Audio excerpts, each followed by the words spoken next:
CATV is proudly presented by Toyota. Thanks, Ryan. Thanks for coming in, Stuart. Sorry to see you come in like that. Perhaps you could just give us what you know about the injury and what it actually means for you for this game and for the tour.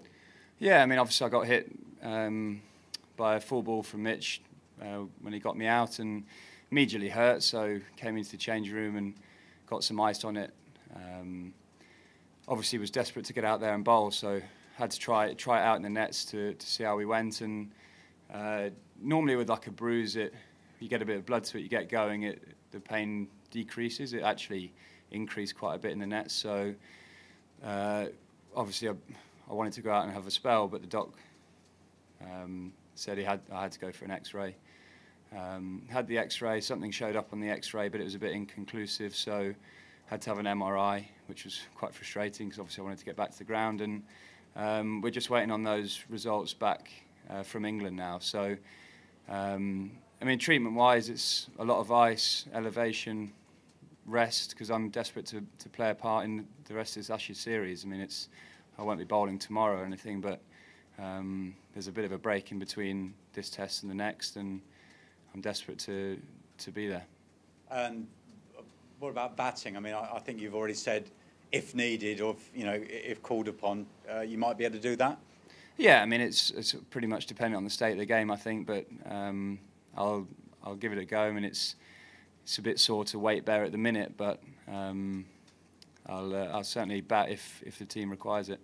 As Ashes days go, that's probably the toughest, isn't it? I mean, obviously for this series. Yeah, it's a bad one. It's a bad one. There's no hiding away from that. We came in here this morning knowing that we had to get close to Australia and believing that we could, but losing those 3 wickets before the new ball was obviously very disappointing. We wanted to build towards that new ball and then get through that new ball with an in-batsman and then build a score. So losing 3 wickets before that new ball was even taken, then obviously Australia had the chance to blow the tail away. So yeah, I mean that started the day off pretty badly, and then Australia obviously didn't have a lot of pressure on them when they came out to bat and played very, very, very nicely in the attacking way they've played all summer. Realistically, are you all getting your heads around the fact now that you're probably going to lose the Ashes? No, it's certainly not the way we think. I mean, we've had numerous tests over the past 4 years that we've managed to save when we've had no right to save. Even this year, looking back at Dunedin, looking back at Eden Park. So there's a lot of belief in that changing room that we're certainly due a score. There's a lot of guys with great test records in that changing room who haven't delivered this series so far and are desperate to. We know that if you keep working hard on your game, then things change for you, and we're hoping it changes for us in the second innings.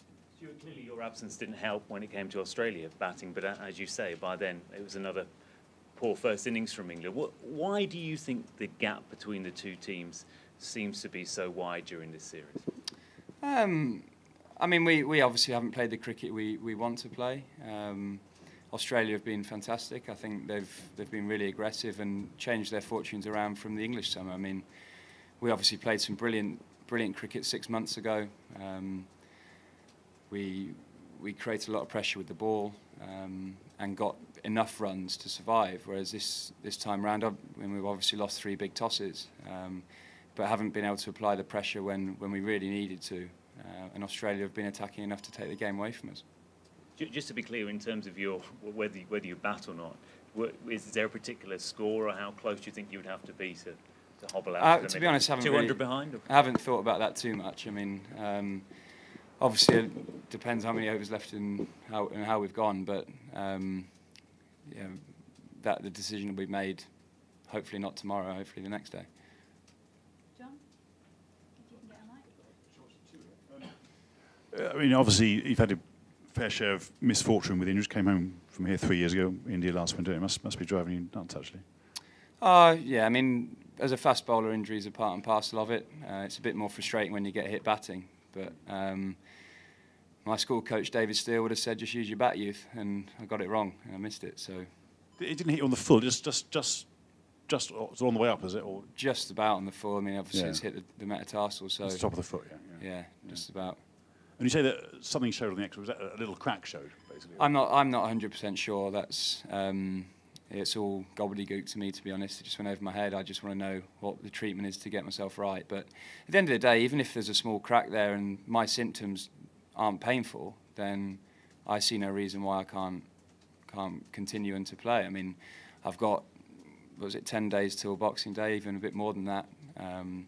I know a lot of ice elevation, that sort of treatment helps. And even if there is a small crack, I see no reason I can't get myself back in the frame.